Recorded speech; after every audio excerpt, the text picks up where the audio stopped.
So that's a good question. What are we going to eat? First of all, let's talk about how often we're going to eat. So we're going to eat 4 times a day. 4 full meals a day. Now, if we're eating 4 full meals a day, snacks really shouldn't be an issue. So 4 full meals a day. Let's start thinking through this just a little bit. Is anybody willing to be our guinea pig and be an example for the group? Phil? Sorry, he beat you by half a second. So, Philip, do you work in shift work? Okay. Lizzie. Sorry, yours is going to be more complicated. Lizzie, so let's talk about the timing of your day. So what time do you usually wake up? 7:30. 7:30. Awesome. So she wakes up at 7:30 a.m. That means your first meal is probably going to be somewhere between 7:31 and 8 o'clock. So we're going to call breakfast 8 a.m. Now, Lizzie, what do you do for work? I work in insurance. Insurance. Desk job. Cool. Now, is your day mostly under your control? Or are you at the whim of clients, meetings, et cetera? Mostly under mine. Mostly under her control. So we all have meetings and stuff.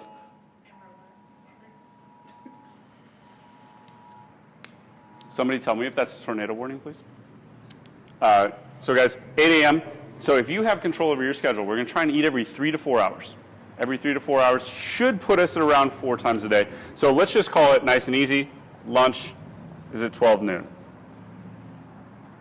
Now, that's also going to put our next meal at about 4 p.m. Weird timing, right? Now, when do you train? 6:30. Cool, that works out nicely.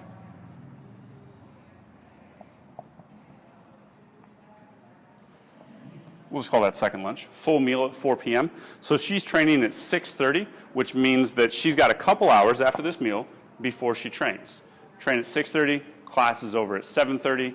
That means we're going to eat our 4th meal at about 8 p.m. 4-hour window. Not bad. So that's a great way to space out 4 meals throughout the day. The one that people usually aren't used to is right here. And so this is where we're going to start. If it's not exactly 4 hours, that's okay. You can push it an hour either direction. Maybe even push it to 5 hours, maybe down to 2 hours, something like that. But we should have evenly spaced out meals throughout the day. Any questions about how that fits anybody's specific schedule? What about snacks? Where would you put snacks in there? No snacks. You don't snack. Yeah. Just keeping it simple, man. Keeping it simple. And I think you'll be okay. That gives some people some heartburn at first sorry for the pun, but to not eat snacks drives some people crazy. We're going to fit enough food into your meals that you're going to be okay. So we're eating 4 times a day. That's a decent kind of schedule. Now let's talk about what we're going to eat at these meals. So we want 4 big things at these meals. We want protein, carbs, fat, and then veggies. You're like, veggies aren't a macronutrient category. I know, but they're important too. So protein. So protein's necessary for our body, right? And protein breaks down into amino acids or is built from amino acids up into proteins, and so they're building blocks.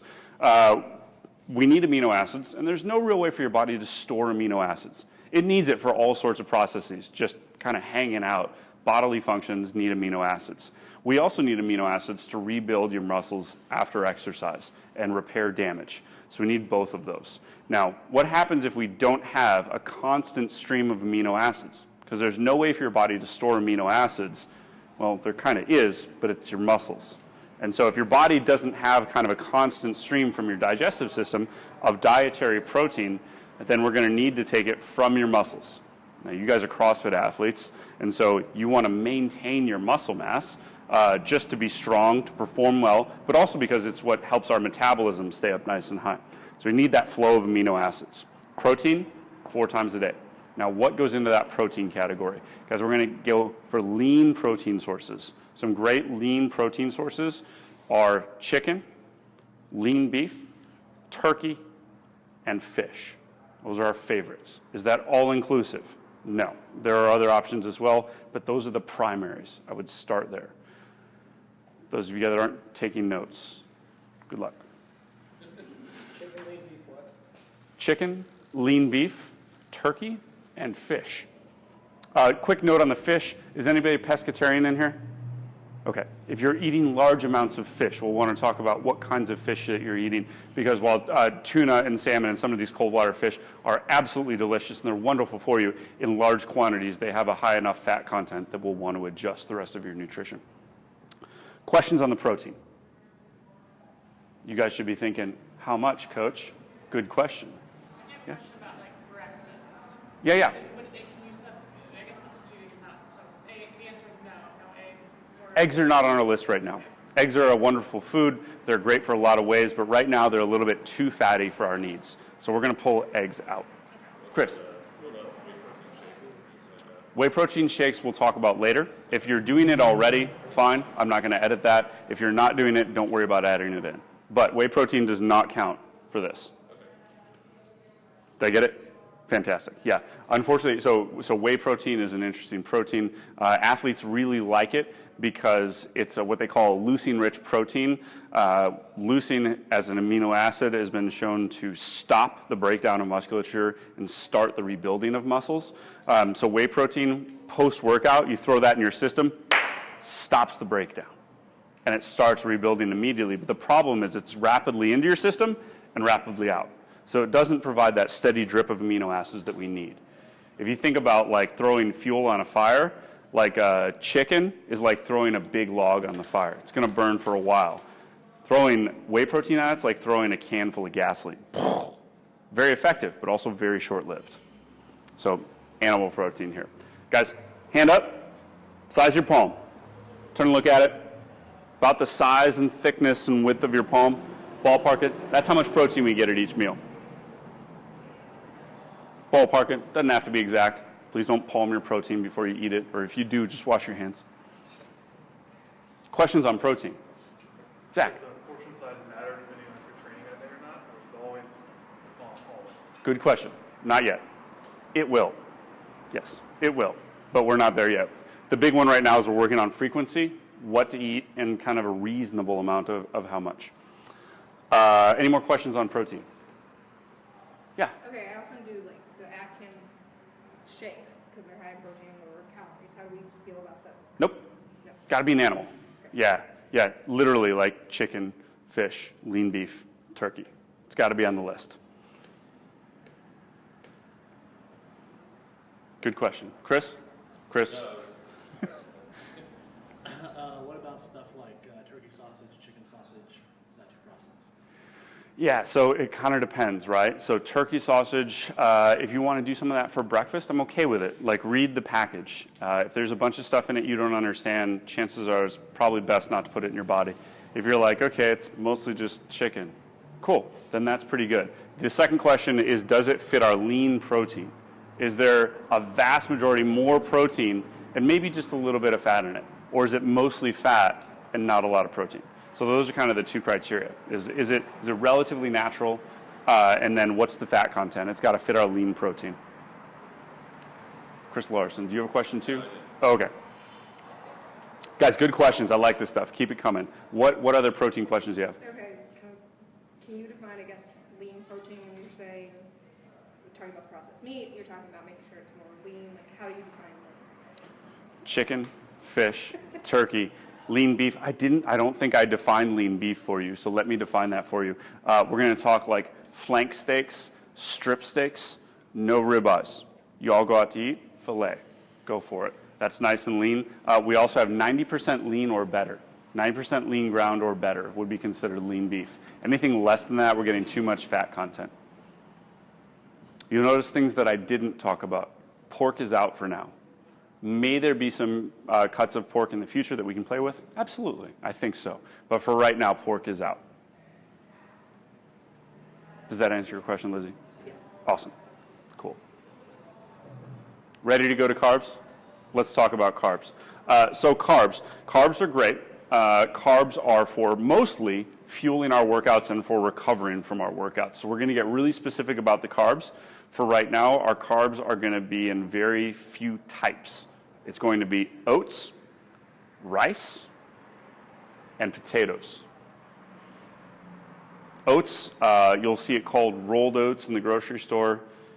Great for breakfast. It's wonderful, very starchy. 2 minutes in the microwave, it's done. which kind of makes you wonder, like, what do they have to do to instant oatmeal to make it happen faster? It's a little strange. So rolled oats is great. Rice, any kind of rice, white rice, brown rice, jasmine rice, basmati rice, I'm okay with it. Any kind of rice. Fried rice does not count. Potatoes, white potatoes, new potatoes, red potatoes, sweet potatoes, mixed potatoes, doesn't matter. Potatoes are great. Make a fist. That's how much you get. So if you're training that day, you get one at every meal. If you're not training that day, you only get 2 that day, not 4. You're welcome to split it in half, have half at every meal, or just do 1 at 2 of the meals out of the 4, if that makes sense. Come at me with carb questions. Fish size compared to hand, what's the difference? Is it less or more? Palm, your meat typically looks like that. That's typically about a cup. This is typically about 4 to 6 ounces. That's typically about a cup. Yeah. Yeah, you can just does my plate look like that? Ballpark. 4 to 6 ounces of protein, about a cup of protein.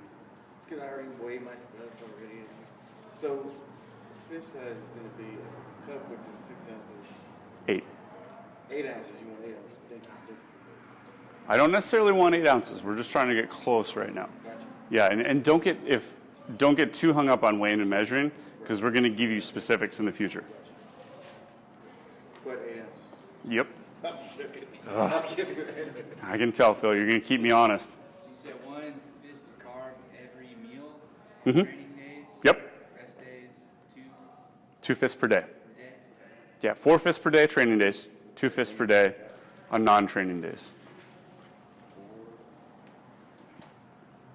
So far, we're making our plate. Palm of protein, whack. Fist of carbs, boom. Ready to move on to fat? Cool. Thumb of fat. So your thumb, by the way, for our sake, ends right here. It does not come down into the hand and as part of the wrist. For those of you that like peanut butter, you know what I'm talking about. Guys, just a fist of, or just a thumb of fat. And so that's typically about a tablespoon, but about that much. Now, what are our fat sources going to be? Fat sources, we want... Is that 1 thumb per meal? 1 thumb per meal, yes. 1 thumb per meal. You could probably use that for your proteins. Like when you, like that's a thumb of like olive oil.